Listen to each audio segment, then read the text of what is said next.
Promotional consideration paid for by the following. The future is now. The future is in the cloud. Cloud computing. What's cloud computing? Imagine a computer you share with everyone. Imagine your private data spread around the world, being shared equally with everyone. It's the cloud. I'm in the cloud. It's utopia. Nothing can possibly go wrong. Imagine instead of your own computer, it's a giant one we all share together. Your data is safe. It's in the cloud. Everyone's in the cloud. Live life surrounded by the mists of time with cumulonimbus computing. The cloud is hard to describe. You can't see when you're in it, and when you get close, it disappears. Where'd the cloud go? Now, when your data is damaged, you don't need to fire the IT department. You can fire the internet. You're fired, Internet. We've taken the metaphor to extremes because when you're in the cloud, lightning won't strike. It's cumulonimbus computing. I'm really in the clouds. You're in the clouds now. Shut up and sit down.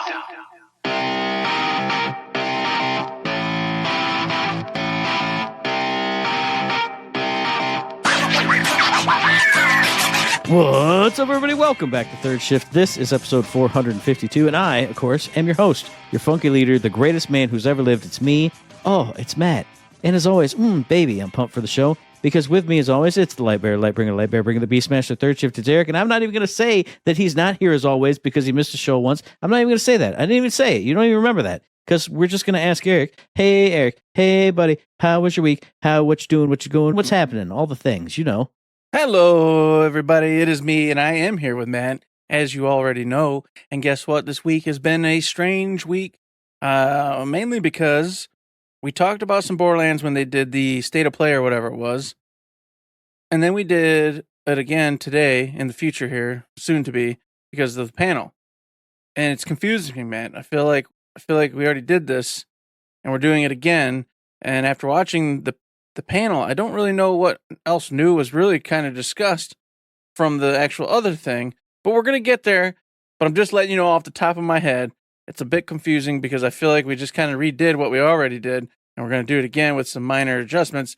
Very strange. Anywho, that's not here nor there. My week was pretty good. I was doing great until yesterday. My foot started acting up again. Very sad for me.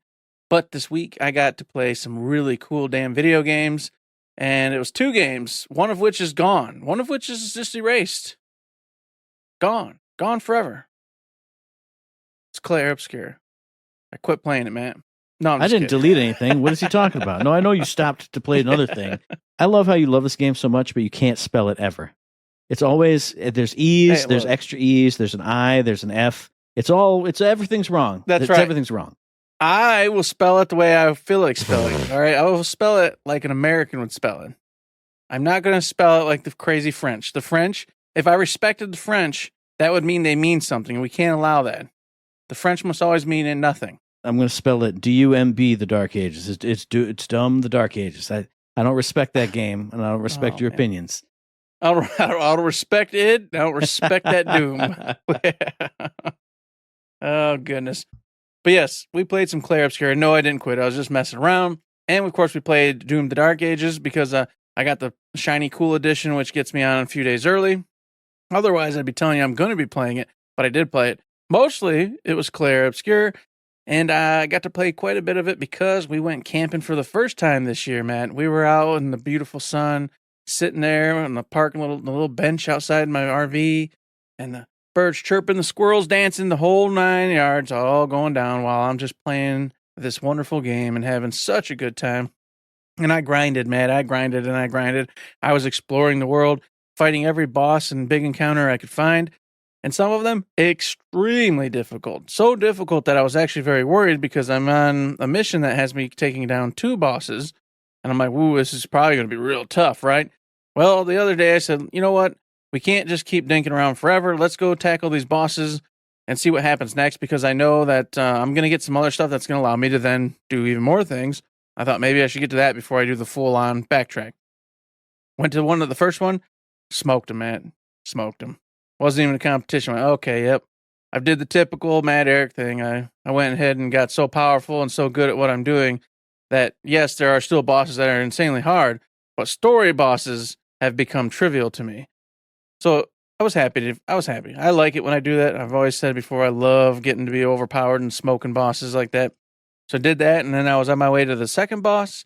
And last night I was tackling some of it, but this area was pretty big and a lot of side roads you can go down. And of course, you got to go down those side roads because there's always a little treasure at the end, and there sure were. So I didn't quite get to the end boss, but I got right before it before I went, that's enough. I want to go watch a show and chill. So I'm marching along in Clair Obscure and having just a fantastic damn time. I've said it a million times. The story is great. The music's fantastic. This game is definitely a masterpiece. If you haven't played it, you have to play it. This is a 13 Sentinels. Don't miss this damn game. Don't let it disappear on you. You will regret it the rest of your life. And then the other game I picked up, like I said, was Doom: The Dark Ages. I had to get in there. I had to at least get a taste of it. So I did, man. I got in there and I got me a taste of it. And I'll talk about it a little bit more in a short minute because, you know where it's going to be. It's going to be in the release. So we'll talk about it there, I think. And that's been about it. Camping trip, couple video games, foot hurting. Yeah, that's a week. That's a wrap, baby. What about you, Matt? You're going to talk about that game in a long minute because I went and did a trip. I had a little vacationary action. That's why we had to do the show early last week, is because on Wednesday, went down to Detroit for AEW Dynamite. And there's two things you got to do when you go down to watch a wrestling show. You have to stay at a really nice hotel, which I did, like an AC hotel at the Bonstell or whatever, like brand new hotel. And everything was super nice. They had breakfasts and lunches there, and it was all just like class act type of food. My room was up like on the 9th floor, corner room, had this beautiful view out of both of these windows, big old like 70-inch TV up there. I'm like watching YouTube on this TV, like all my video essay guys, even watched myself, because why not? Have yourself be up on a 72-inch TV. It's good. That's how you do. You make your head a little bigger. But I have a couple stories about this. First off, the first night, Dynamite was great. And I always pay for the VIP package, so you have like a meet and greet beforehand. And I did that both nights, and it's really cool and it's something I know and everybody knows. Like when you see an actor or somebody in a show, that's not really who they are. But when you see a wrestling show like every single week, and you only see people in their persona, even though I know that's not who they are, like in your brain, that's who they are. So when like heels come in, but they're super nice and like super grateful for people being there, hanging out with them, taking pictures, answering all your questions, like super good people. So that was fun. One of the stories is there's a parking garage next to the hotel. It's not affiliated with the hotel though. So I drive up. It was like 3:00. I told him, hey, I'll be there about 3:00, early check-in slightly. Pull into the little parking garage. It goes, boop, take your ticket. I go, okay. Boop, take my ticket. Vroom. Go in, check in. Awesome hotel, bibbidi bobbidi boo. Hooray. All right. I want to leave like at 4 to go get dinner before the show because my VIP stuff starts at like 5:30. All right. Go back to the car. Vroom, down to get out. Scan your ticket. Bloop. All right, cool. Insert your card to pay. It's like $10. All right, fair enough. Insert my card. Please insert your card to pay. Card goes in and out, in and out, in and out. Please insert your card to pay. Transaction times out. Please scan your parking pass. Boop. Please scan. Nothing. I go, okay. Back out. Get in the other lane because there's 2 exit lanes. Meanwhile, that other exit lane, it's people who have monthly passes zooming in and out and just staring at me out their windows. Just give me the stink eye. Like, I'm just a fella trying to pay for his parking here, dude. Go to the next one. Okay, this one's got to work. Scan your parking pass. Boop. Put in your card. Put it in. Please insert your card to pay. No. Okay, I look up. It says scan your parking pass or validation here. Okay, maybe. I don't have any idea what's going on because my card is what I paid for everything with. I just gave it to the hotel to check in. I've been using it like at rest stops and stuff on the way down here. It's not my card. Go in there. Hey, do you guys validate parking? Oh, we're not associated with that parking garage at all. We don't know. We really recommend you do our valet parking, which is like $50 a day. Blah blah blah blah blah. Yeah. I'm like, okay, well, I don't like doing that because I don't like people driving my car anyway. But whatever, maybe I'll do it. Go ask the valet stand. Maybe they know. Okay, hey valet guys, do you have any idea? Okay, go try it twice. All right. I didn't want to do it because I was afraid I'd get the runaround. Hit the help button. Hey, it's not working. All right, insert your card. Is it in? Yeah, it's in. It didn't read. Yep. What's your name? What's your phone number? What's this? What's that? What's the number on the thing? All right, I'll just lift the gate for you. Whoop. All right. Now it's too late to go get dinner, obviously. Mm-hmm. Drive, park. I go, okay. At this other parking lot next to the theater, I have an app that, you pay for parking ahead of time. Okay. Look at this app. Can I find the other parking garage on the app? Yes. $12 for like overnight stay. Perfect. Okay. Go see the show. Great show. Have a fun time. Awesome. Amazing. Great. Wonderful. Drive back. Scan my parking pass now on the app. Boop. Lets me in. Okay. Cool. Awesome. Great. Go to bed. Wake up the next morning. All right. I want to go get something out of my car. Go to the garage with my app.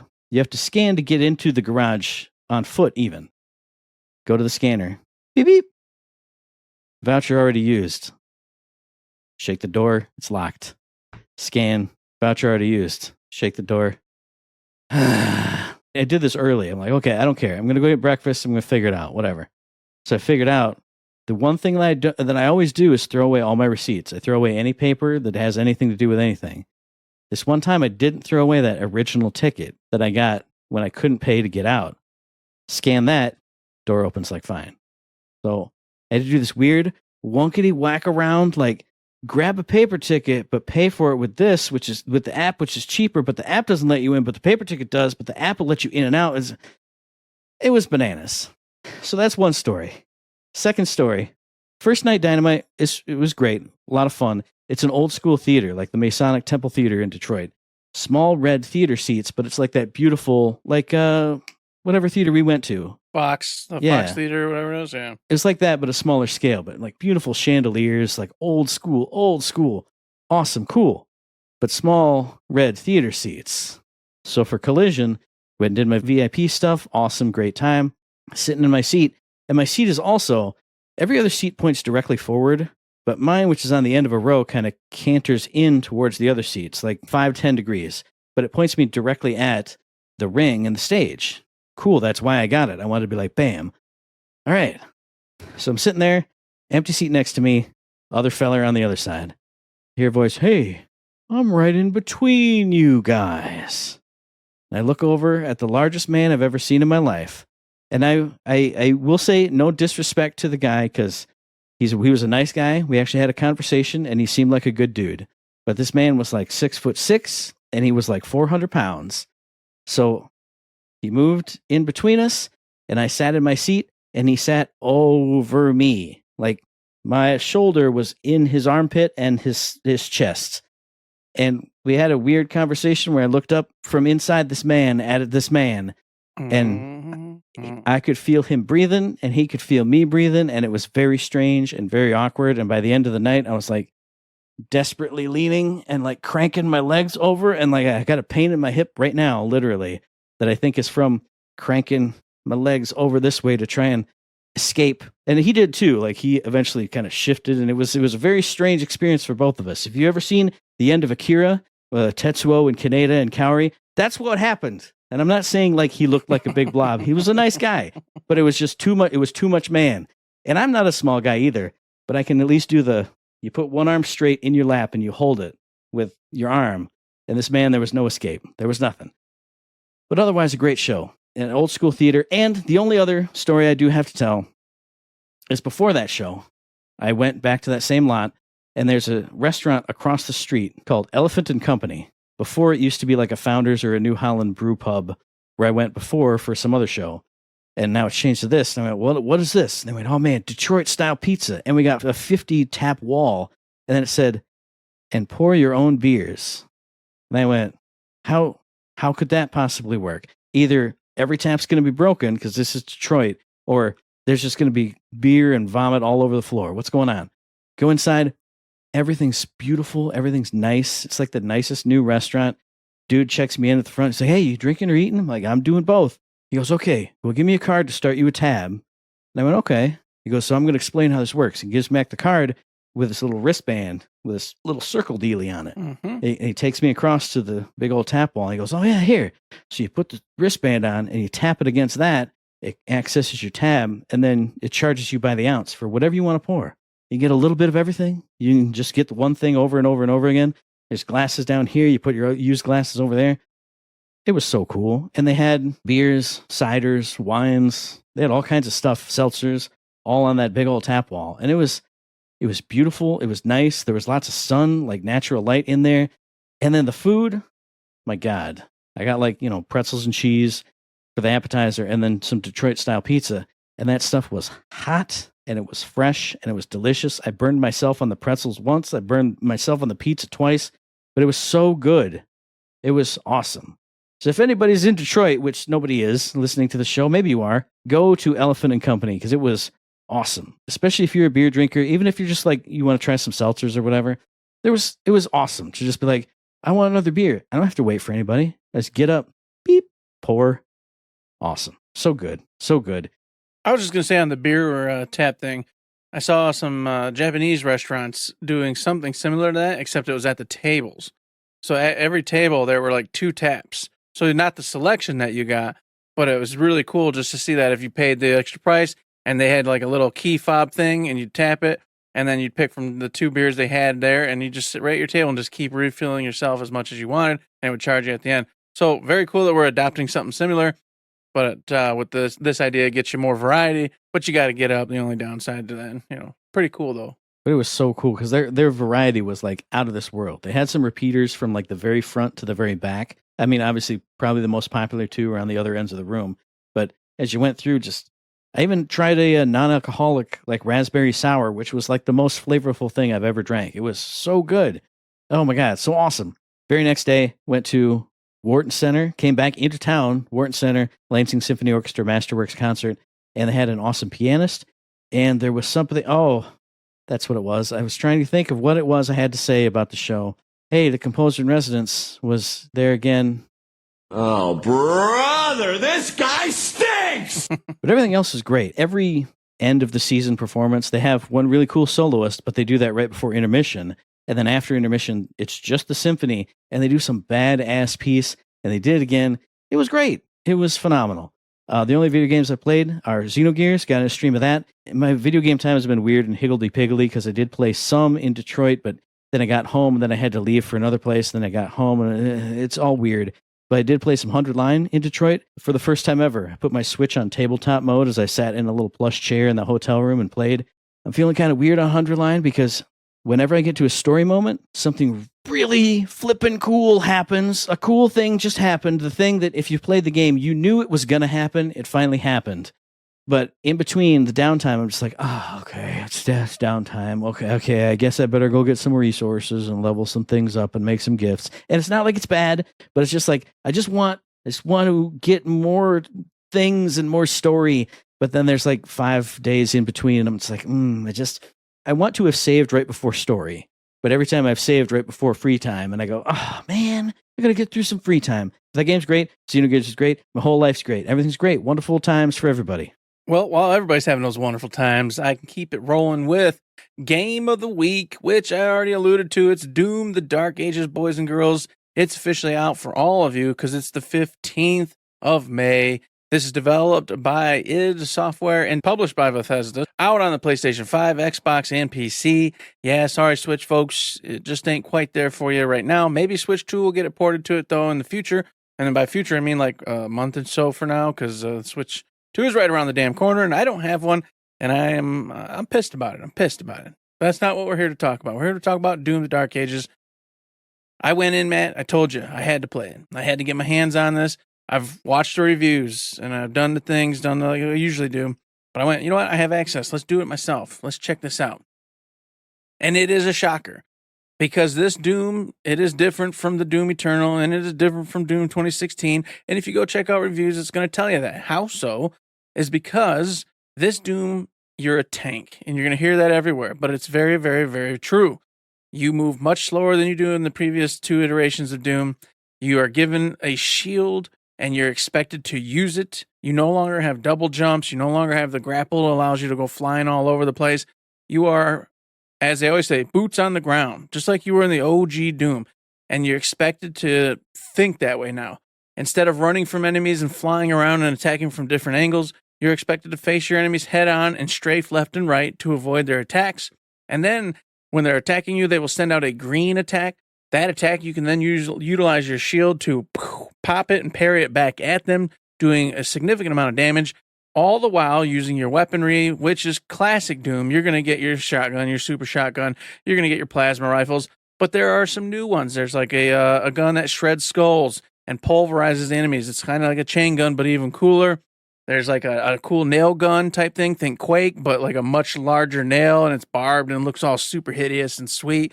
And many others, because that's Doom. Doom's going to give you all sorts of really cool weapons to use and have a great time with. And the best part is, like all the previous, 2016 and Eternal, all these weapons are upgradable. So every last one of them you can use all the way through the game if that's the weapon that you like and you want to use. You just have to upgrade it and keep giving it all the cool damage benefits and then, secondary effect benefits. And if you do that, this weapon's going to carry you all the way to the end of the game. So everyone can have different favorites, or you can kind of mid-level all of them. It's up to you to think about and do. But whatever you're doing, this Doom also has the typical 2016 and Eternals map, which this time around does seem cleaner than the previous iterations. I haven't got to dabble with it too much. I literally just did a couple levels. And then, of course, now I'm here talking to you. But from what I did, very easy to understand, very easy to see. And on top of it, all the secrets are on the map. So you don't have to find them randomly. You just pull your map up, and if you want to find them all, you just got to make the steps to go find where they are and utilize the secret method to get to said place, whether it be, grapple up somewhere. Well, not grapple up, but get up somewhere via the hinges and things it has provided for you, falling through holes, the different ways that Doom usually provides for you to find the secrets. So I really like that. Some folks in reviews were kind of mad about that, saying they'd rather it be natural and you have to find them on your own. Once again, I'm a guy with kids and everything going on. This is better for me, so I can actually get in that level, master it, and then move on. And let me tell you, already, music, just popping. Every single track is just getting you in the mood to kill, rip, tear, destroy, all the cool Doom stuff that you'd want to do. Graphically, this game's, chef's kiss. It always is. It always puts all their love and care into making sure this thing is thematic, looks great, visuals popping, just all sorts of craziness happening all the time.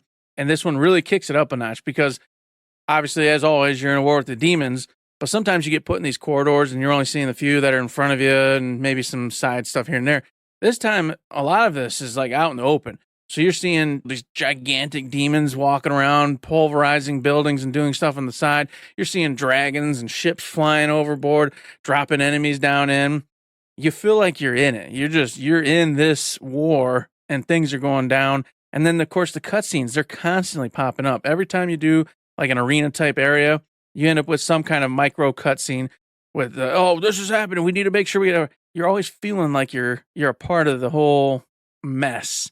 Instead of just, I'm off on my own for 30 minutes in these random little tunnels and stuff. So far, loving this game. First-person shooter, if you don't know, but there's not a soul who doesn't know what Doom is. And I would recommend it, just off the few levels I've played already. But, of course, reviews will tell you the same thing. This game is definitely bumping. And if you didn't like Eternal because you had to fly around too much, this one is going to be right up your alley because you're definitely not doing that anymore. You are facing your enemies head-on.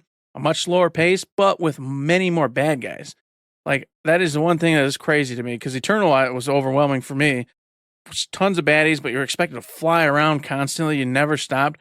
This one, you're expected to stand your ground and just strafe and move around, but the same or even more bad guys are on the ground, and it sometimes feels just like too much, but they give you the weapons, because guess what? You got a shield in this one, and you're expected to use it by throwing it, by doing this really cool like grapple-like ability where you just like charge at the group of enemies and then you explode all of them that are around there.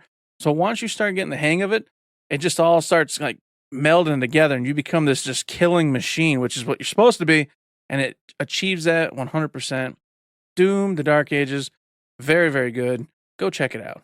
If you want to check out another dark and twisted and weird game, hey, it's time for Moroi, because when we talked about it previously, when we saw it in a showcase or something, I don't think Eric had any idea that it was literally right around the corner, because this game is already out. It's been out since the 30th of April, developed by Violent Saint, published by Good Shepherd Entertainment for PC. This is that top-down Hotline Miami type of camera, like you're looking almost down at your character, the top of his head. Kind of isometric, but not very isometric. It's very top-down. And you are a character who has no memory. He's woken up in this strange ass prison, which is called the Cosmic Engine. He doesn't know what's going on. He doesn't know anything. But everybody he talks to is weird and twisted, and the whole place is violent and gross and strange. This is that game, like we talked about on that showcase. It's got like the duck with teeth. It's got a limbless wizard who's always dripping blood. Mm-hmm. All kinds of strange and twisted and demented things are happening in this game. And I've heard that that's basically the best part of it, is what's going on,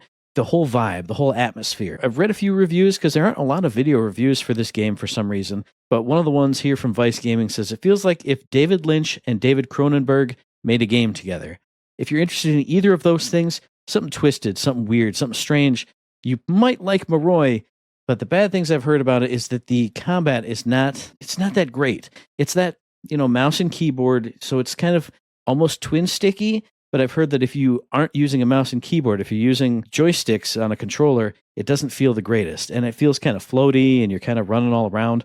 Combat's a big part of the game, but if you're here for the vibes, less so than the gameplay, I feel like a lot of people have gotten stuck on the gameplay and like the quests, because I've heard, even though there's these weird, wacky characters you're talking to, one of the reviews I read, and I'm not sure which one it was, walked me through a quest line where it's like, you talk to one weird character, okay, cool, but he needs some salt for this thing. Okay, so you go talk to another character who wants a drop of a potion from this other character who wants another thing, who wants another thing. So it's definitely one big, long fetch quest. But once you return the items to each character, something weird and twisted and strange happens to them. So, like, the vibes are here, but the execution of the how you get from point A to point B is what's throwing a lot of people off.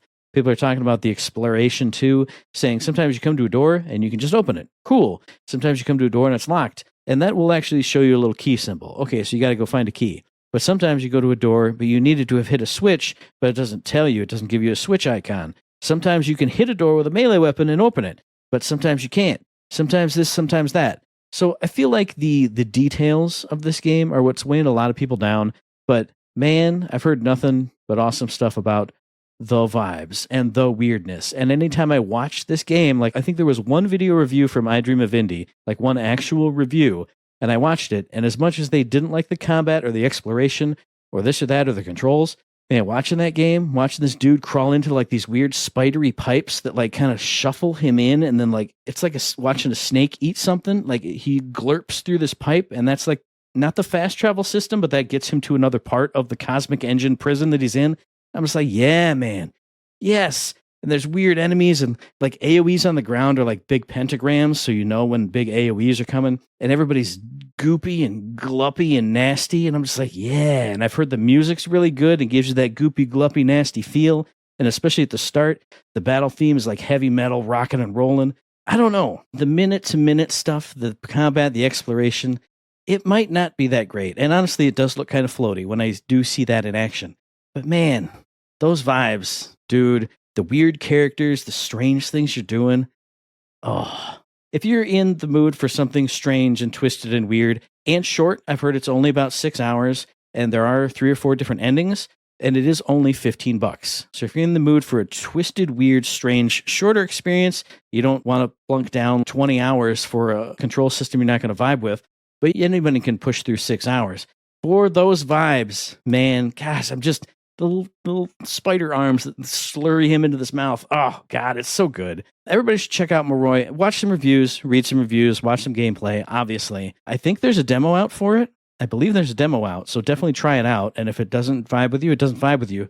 But man, how could you say no to the weird, twisted David Lynch, David Cronenberg nightmare that you're in? Golly. I'm definitely going to check out the demo at the very least. But check out Moroi. Check it out. It's on PS5, man. Demo PC only, brother.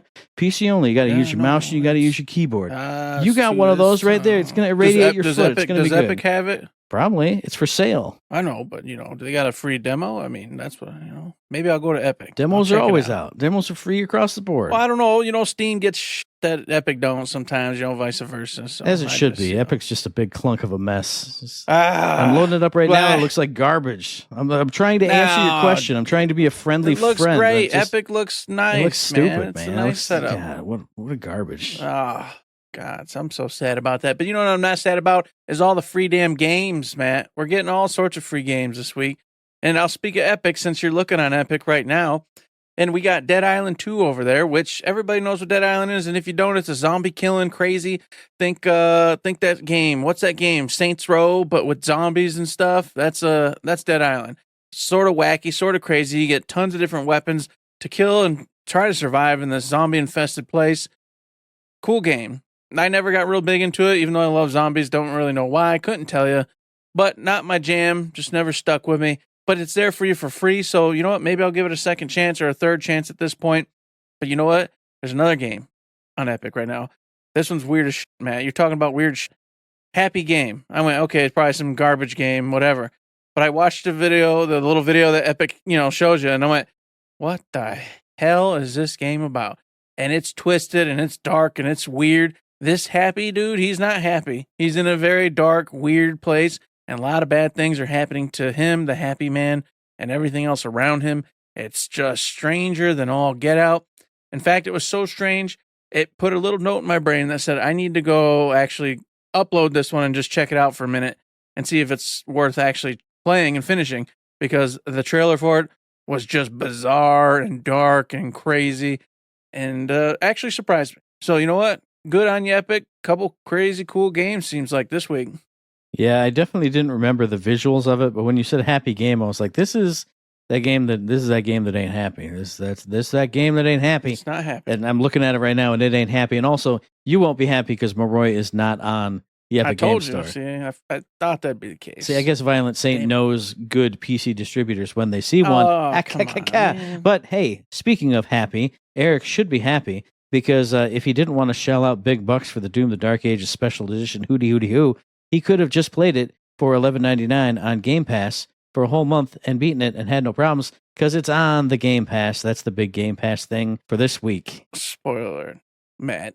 First off, I already have Game Pass. So yes, I could have played it for free. But secondly, I still played it for free because I'm not the one who bought this one. So in this case, it's a win-win for me. That's so disgusting. You two, I'm going to report you to the cops. I'm going to call you. It's legal. He's my brother. Yeah, but you live like 40,000 miles away. This is BS. Anyway. It doesn't matter. We're brothers. We share. You're not even really brothers. What are you? You're half brothers. Come on. Well, now. We lived together and we didn't know that until blood tests were done. I mean, Well, I lived with my aunt. I don't know. I can make up. She's not really your aunt. You ain't really your mother's child at all. Hey, who knows? This is a crazy turn. Oh my God! It's a Moroi Povich episode. But anyway, I'm going to roll on to the Amazon free games because we got Saints Row Gat Out of Hell, which is a standalone DLC where you're in hell doing all kinds of fun stuff. It is the last mainline, quote fingers, mainline Saints Row game before the recent reboot, and it's a lot of fun. Get it for free, have a bunch of fun with it. Endless Legend Definitive Edition is also there.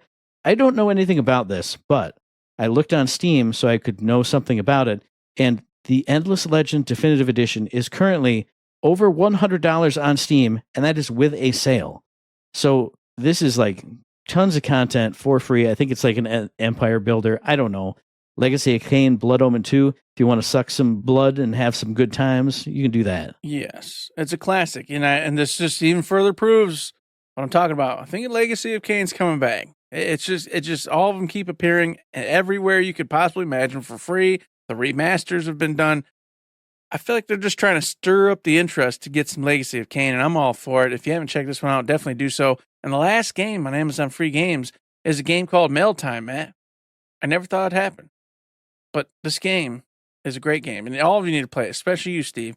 This game is all about you working in the basement of a huge corporation, and you just mail stuff out on these giant cool machines, and you just do it day in and day out, and you push like 7 different buttons.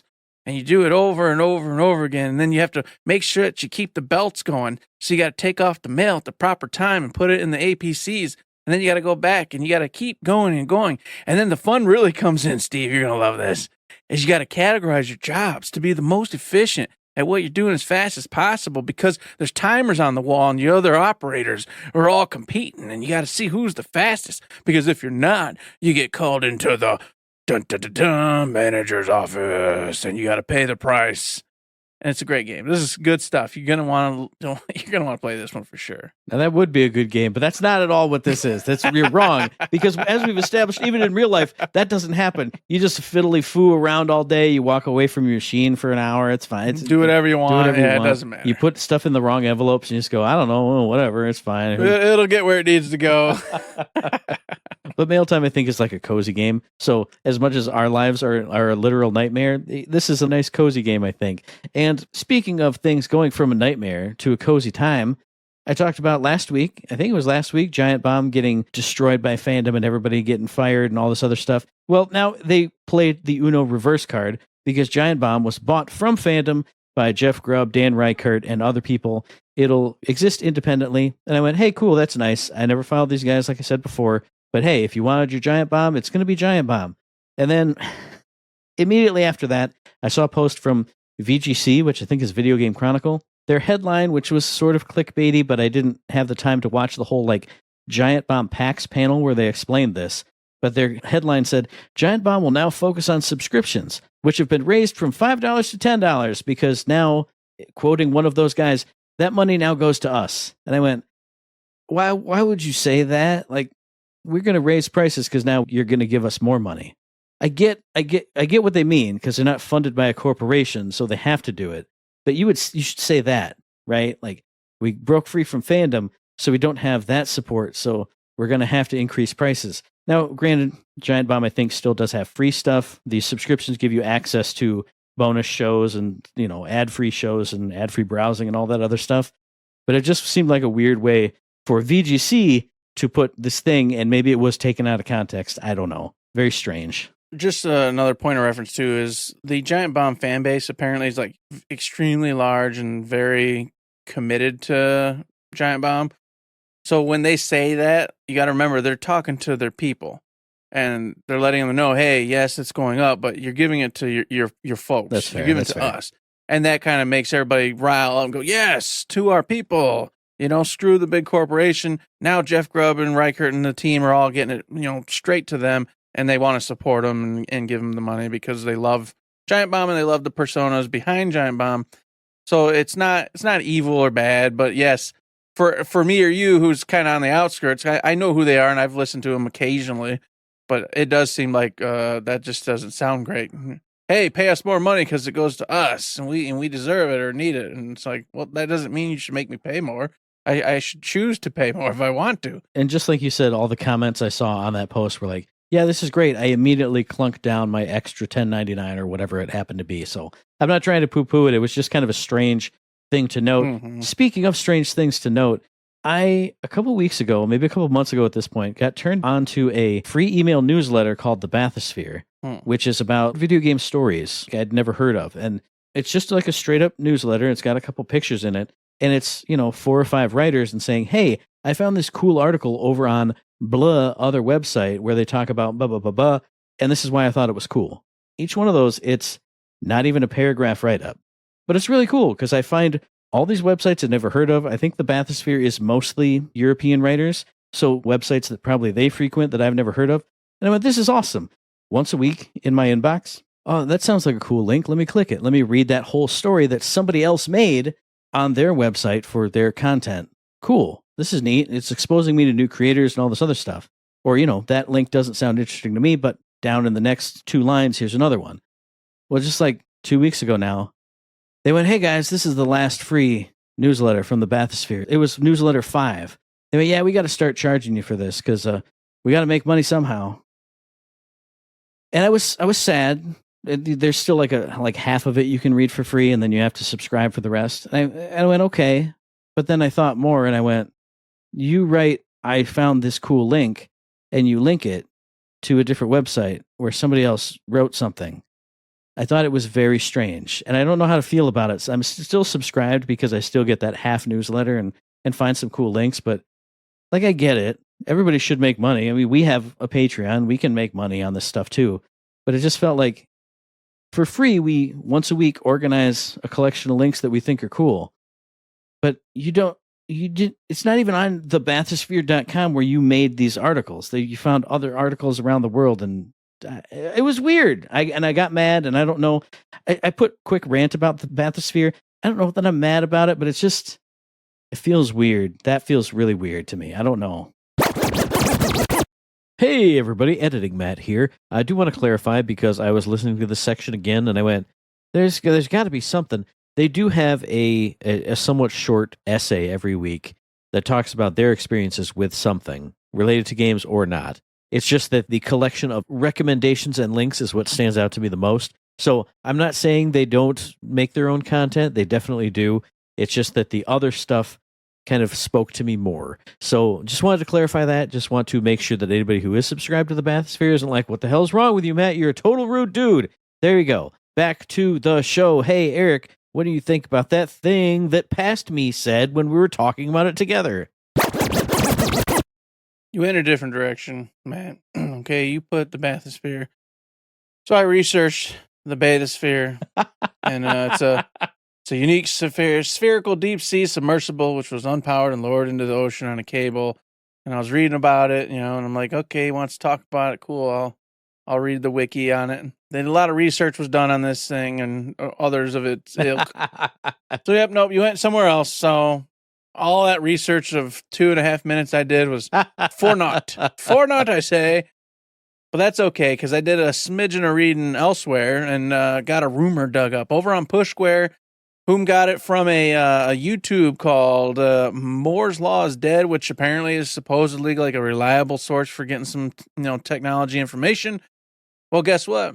PS5 Pro is supposedly going to be getting an update that's going to take the PSSR's performance and just put it from 7 to 10 and really crank it up and get games running at like 4K with 120 frames per second. Really just jazzing up what the PS5 Pro can do.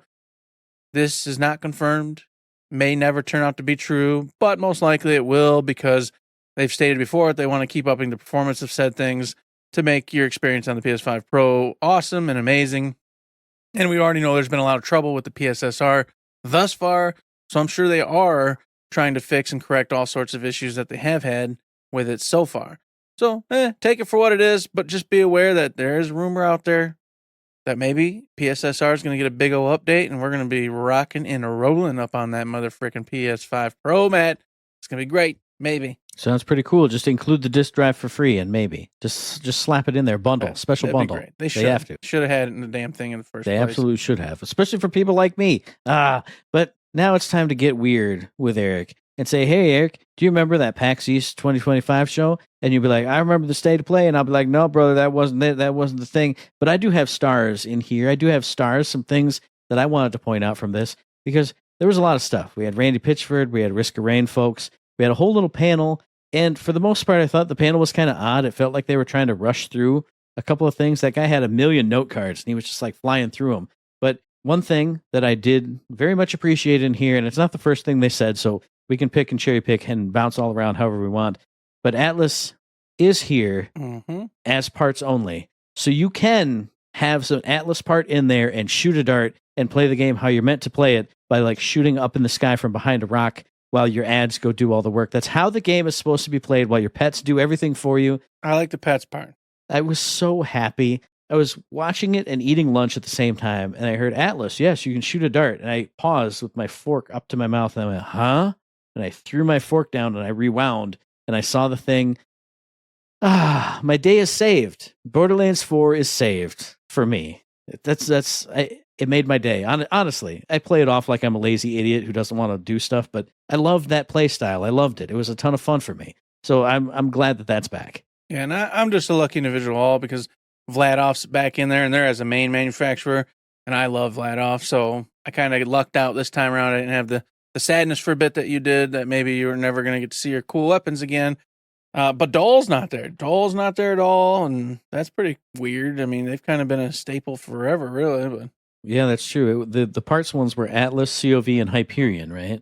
And Hyperion, yep. And they even said that Dole's not there, but your bot, which we can talk about this a little bit. They showcased, talked about the bot a little bit, how the bot's going to help you out, and that it has different animations for like you dying and you needing help and assistance and this and that and this and that.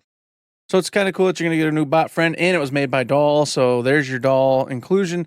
But it was also kind of hinted at that you'll see some Dole references and peeps throughout the storyline of Borderlands 4. So it's not forgotten, just not a main focus this time. And since you mentioned that bot, the Echo 4 bot, one of the things that made me happy, we've talked about before, spawning your vehicle out of nowhere. They 100% confirmed you can do that. But they said with Echo 4, he also handles your SDUs. So there's no need to go back to town and trade in your stuff and go talk to whatever character for the millionth time. Just, hey, hang on, I'm going to check the bot. Boop. All right, I don't have enough for more ammo yet. Boop. Just carry on. Just keep going. That made me so happy. Like, again, it's not a big thing, but just a quality of life thing. Oh, I'm going to port back to town. I got to go. No. You just look at your bot and you go, bling, bang, bang, boom. Done. Easy. Keep marching. And then, of course, another ease of use, which they already told you about earlier, but just once again reiterated that they've got their new rides that you can just digistruct right then and there. I did chuckle, though, because I think it was Randy. He goes, hey, we really put our heads together. We're thinking, what if we created like a ride that just like formed out of like the digistruct out of thin air and just allowed you to keep rocking? I said, you mean a sparrow? Sparrow from Destiny? Never heard of that. I don't know what that is. They look identical to sparrows as well for the most part. I'm sure you can customize it and everything, but I just had to chuckle because I was like, you clearly took that from Destiny, and that's fine. That's a great idea. You should utilize it for sure. But to be like, we just randomly thought of this. It was like crazy. And I'm like, no, you didn't. There's a game that's been out for 10, 12 years that's done this, and it's fantastic. So I'm extremely happy about it. And they just talked about how the different ways you could travel by grappling, double jumping, climbing up, whatever. I always forget the damn term. Damn it, man. Come on. I was going to say mantling, but you actually climb in this one. Like you actually climb. Yeah, you can actually climb too. But yeah, mantling's in there. The rides you got. And he didn't specify. He didn't say there's old school truck, cars, all that like it used to be, did he? No, he didn't say that. He didn't say there wasn't. But he kind of made it sound like there wasn't. Because he was like, oh, remember you used to go to the carports and you'd be able to pick out your truck or car or whatever, float your boat.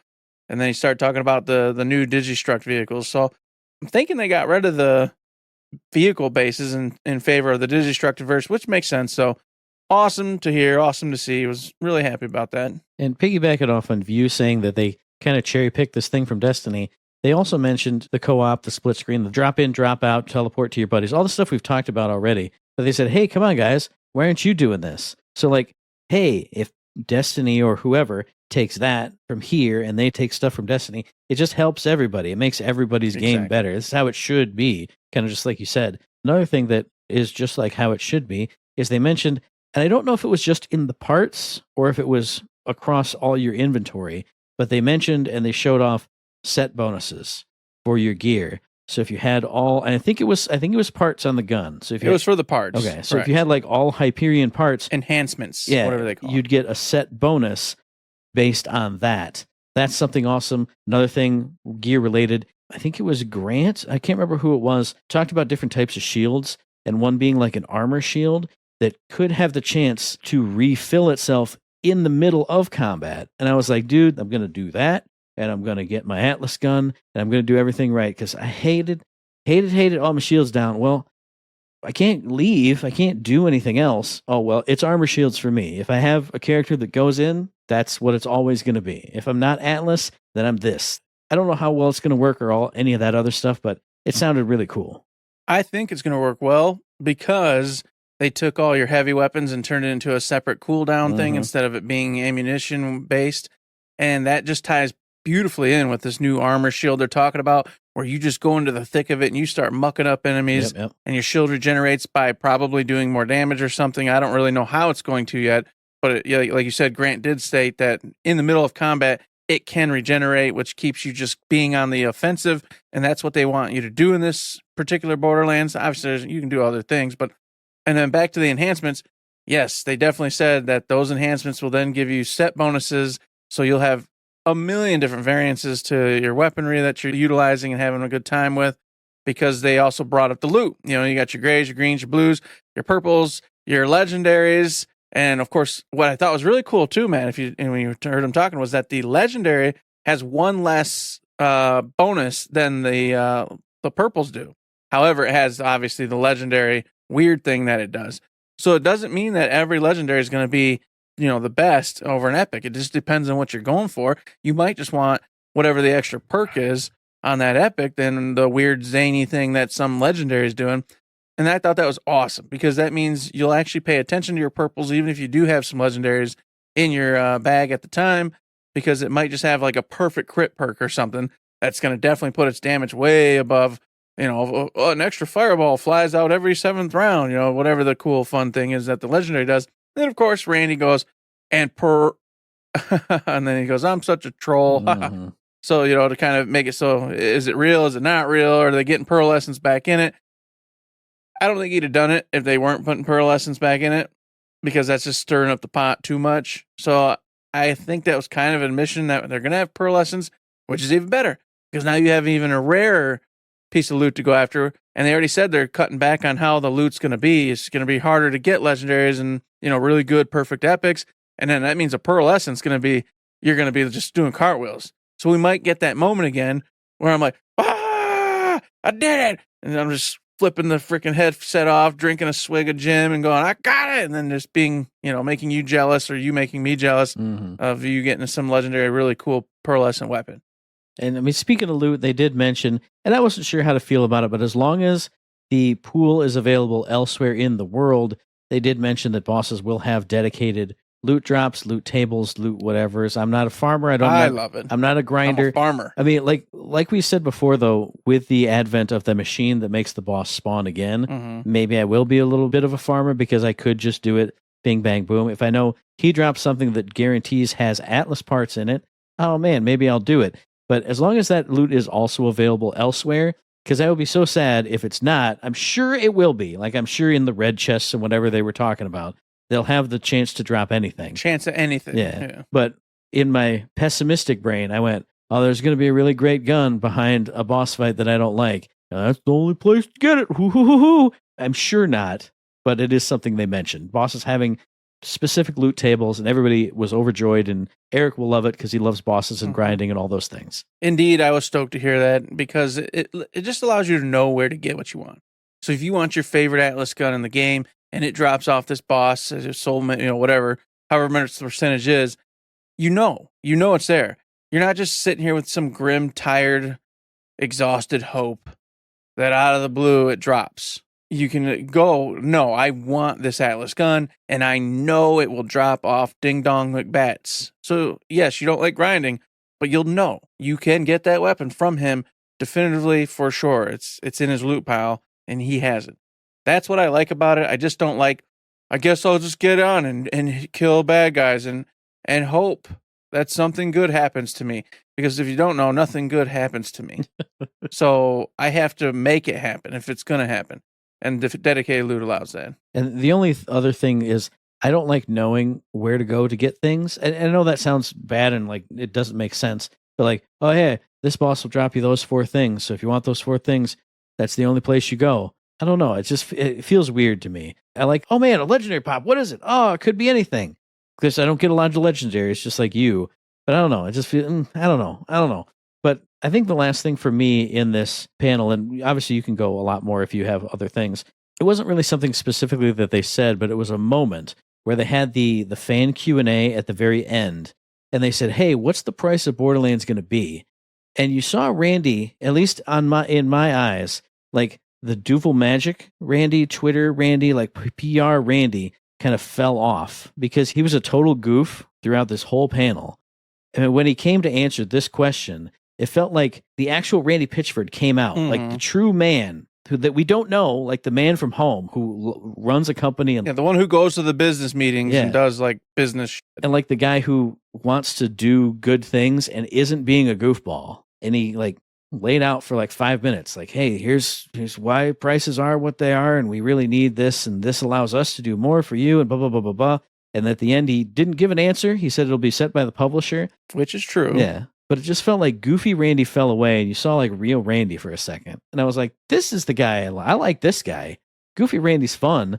But I'm like, just be Randy, dude. You don't have to be Goof Randy unless Goof Randy is real you and like Batman Bruce Wayne type of a scenario. It's like it's a reverse scenario. It's well, I just want the Batman version. I'm going to put my mask on, and now I'm business Randy. Now I'm serious. Yeah. Like, hey, listen, everybody, here's the deal. I don't know. I liked it. I thought it was different. It was different, but it was still a lot of kind of corporate speak. And I know he can't just be like, hey, here's exactly what the meeting was about. Here's what we talked about in the said meeting. He could only speak around it a bit. But overall, it did make me a little bit sad because it does seem like, obviously, he doesn't make that final choice. I mean, he'll be in the meetings, but it doesn't look like he gets to make that choice. And it sounds like he would rather it be 70 and get into more hands than not. But obviously, with Sony just announcing their turn and their first persons are going to be $80, Microsoft just did it. Nintendo started the whole cascade. Now Sony's talking about raising their console prices, which we didn't even talk about, but that's a whole thing going on. It's a whole thing. It's probably going to end up being 80 if I had to guess. But he did end it with, like you said, a very serious, like, hey, guys, listen, no matter what it is, I promise you this game's worth whatever it costs. You're going to love it. It's going to be fantastic.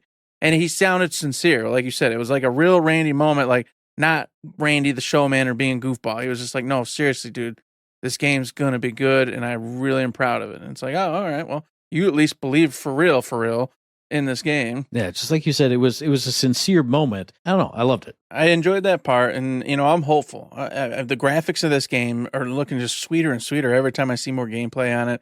The characters seem pretty cool. I love the diversity of them all. Like Randy was saying, that was another thing they were talking about when they were talking about the characters' abilities and the branches and the trunks and everything else going on. There's so much diversity even within the same core, trunk ability. The branches can allow you to do different things.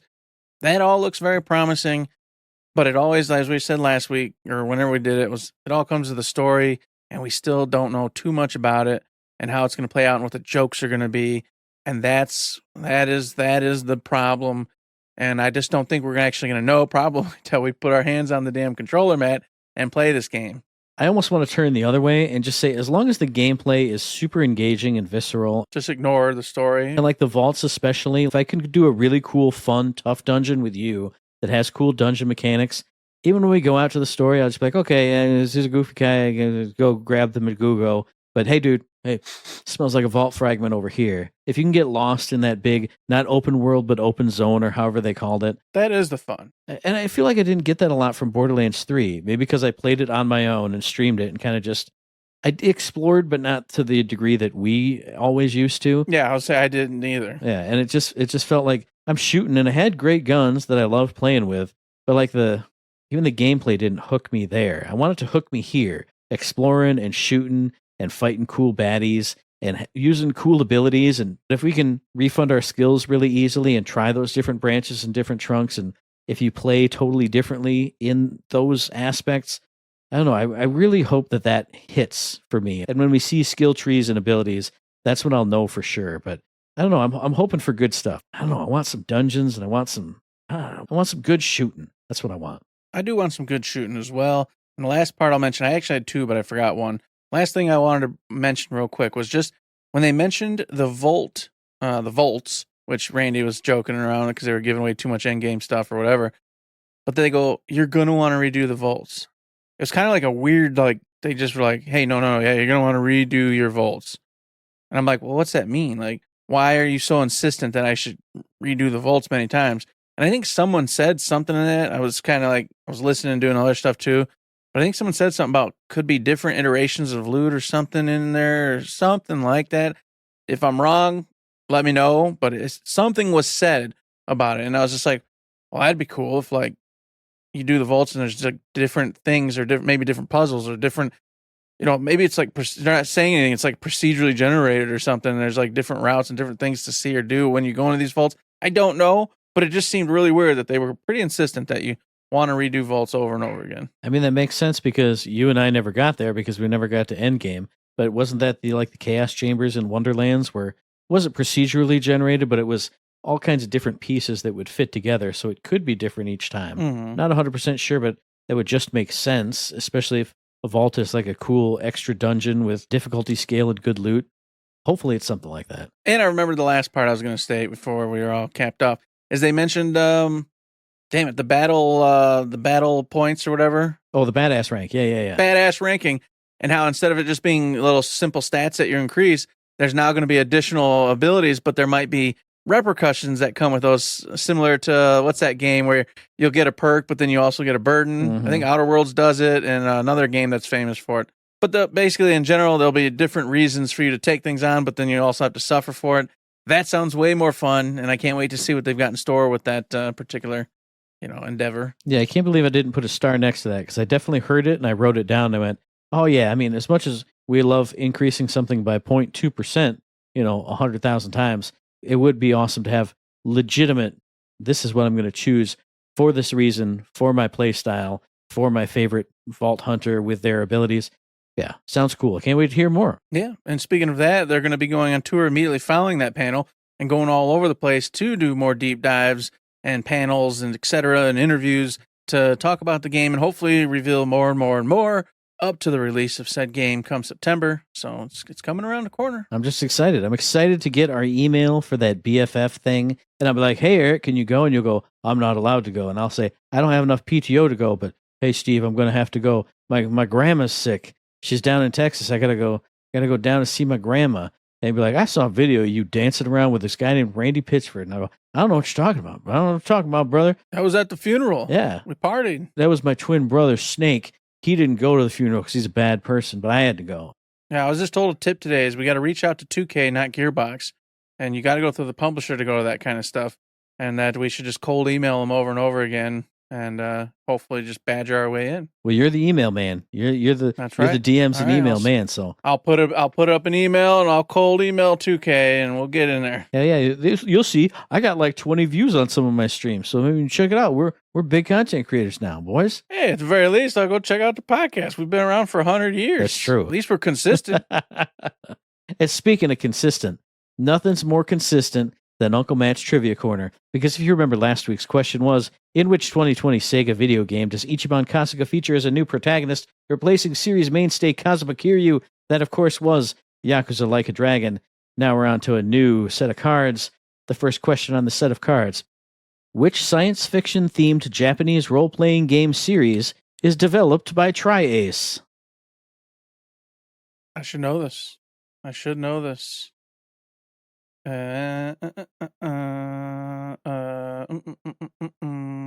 the damn game?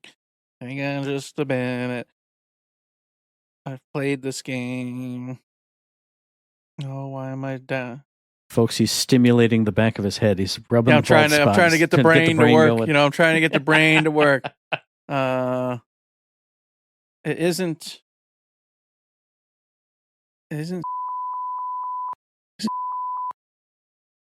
Or is it Valkyrie Chronicles? No. Oh no, I'm so stupid. Square, right? Right? Eric, you think so? Is it Square? I don't know. Valkyrie Chronicles. What did I just... Damn it. Oh, sheesh. Valkyrie Chronicles, is that what I just played? What's one James and I were both playing on the Switch that I abandoned? Was that Valkyrie Chronicles? It's the one I just played. Oh, shit. I'm going to get it wrong, and I'm so mad. I'm going to say Valkyrie Chronicles. Final answer? Yes. Dude, you had it. You had it 15 times. God damn it. Oh, okay. That breaks my heart. Oh, I knew it was one of those, and you heard me. I just for whatever reason, I got in my head that it was Square. I'm like, that doesn't sound right, but I don't know. I feel like it was, but yeah, I mean, it might be published by Square Enix, but developed by maybe Tri-Ace. That's what it is. That's probably what it is, because I had a vivid memory of seeing the Square logo on one of those damn ones I played. Oh well, you can't win them all. There it is. It does say Square Enix on it. Let me see if I see the. Well, see it say Tri-Ace, but I know that's right because when I hear Tri-Ace, I think of and I see the logo there. It literally came in my head, so I know it. Yeah, I know it is right when you say that because those two games popped in my head, and I didn't think it was Chronicles, but since I was so invested with Square, I just picked it. So yeah, shit just went with my gut, which was damn it, stupid Eric. So if you know the answer to that question, or if you have any questions for us, comments, concerns, mailbag questions, if you want to tell us your thoughts on the Gearbox PAX panel or any other PAX panels that we missed, because it was PAX, there were obviously a bunch of them. I didn't watch the Giant Bomb one. They had to be a million other ones. Let us know that via the email, thirdshiftme@gmail.com, on the Twitter machine @ThirdShiftME, Find us on Facebook under Third Shift. Hit us up on Discord. Hit us up on the Patreon. Hit me up on a stream if I'm streaming. Oh, baby, I'm streaming Xenogears, having a great time. I'm almost to Disc 2, which would be less of a good time, but I don't remember it very much. Hey, anyway, that's it. Find us in places, but don't find us in the real world because we're mean people. We're mean men, and we don't like people. That's right. We're mean mugging men, just like Anthony. He was not mean mugging in the last thing, though. He had like a smile on his face. He was all smiling and happy. He's a changed man over there at Gearbox, and I don't know how to feel about it, but I do know how to feel about Patreon, and I want to feel good about Patreon. I want you all to go over there and say, you know what, you little jabroni boys are doing great, throwing $1, $2, $3, $5, $100,000, like a little tip. Helping us out, keep the lights on, paying bills, keeping things just going smooth for us over here at Third Shift. We would appreciate it so very much, and we appreciate everybody who has done it for us in the past, future, and present. If you can't, you don't got the money, as we always tell you, hey, go over to freaking Discord, join in, just have a chat with us, do some fun stuff, throw some mailbag questions our way, go give us 5-star reviews over on the Apple Podcasts and on the Spotify's, and anywhere else that has it that I don't know about. That stuff does help. Keeps us noticed, keeps us looked at, gets more people in the room, and we appreciate the hell out of it. Absolutely. We appreciate you listening to the very next episode, which will be dropping on or around the 22nd of May on iTunes, and Stitcher, on Podbean, on Spotify, and on YouTube. And as I always say, hey, if you like what we're doing, you'd like to help us out, please give us a like, a rating, a review, a comment, a subscription, any kind of good thing on any of those good services, because it does help us out. We really do appreciate it. Indeed we do. We appreciate it so very much, just like we appreciate them 5-star reviews. I know dang well we're going to see some pretty soon here because... whew, boy, I gotta eat, and I need it. I told you, there might be a story in it for you, but there ain't gonna be one if I can't eat. I'll just start hoarding away, and I'll start living in filth and excrement, and bad things are gonna happen to me, not you, to me. So maybe think about your friend and pal, Eric, and give us a 5-star review. That's the way we'll go with this one, all right? I'll self-inflict harm upon me, because I need you to help me. And with that, there's nothing else to say, but don't forget to save.